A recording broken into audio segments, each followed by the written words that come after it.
College में senior था, इसीलिए कतरीना की हाजिरी मुकम्मल करने में मदद की। विवेक ओबराय का बयान सामने आ गया। टॉपिक शुरू करने से पहले अगर आप हमारे यूट्यूब चैनल पर नए आए हैं तो हमारे चैनल को ज़रूर सब्सक्राइब करें और वीडियो को एक लाइक भी कर दें।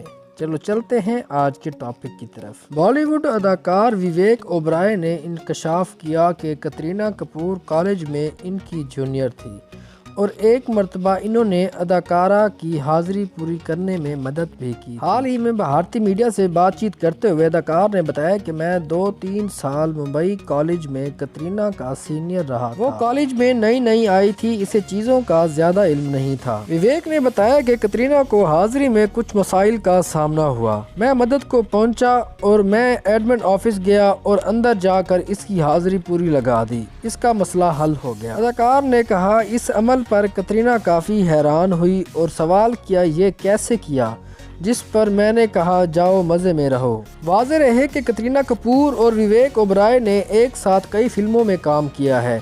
दोनों ने 2004 में युवा और 2006 में ओमकारा और 2009 में कुर्बान में एक साथ काम किया।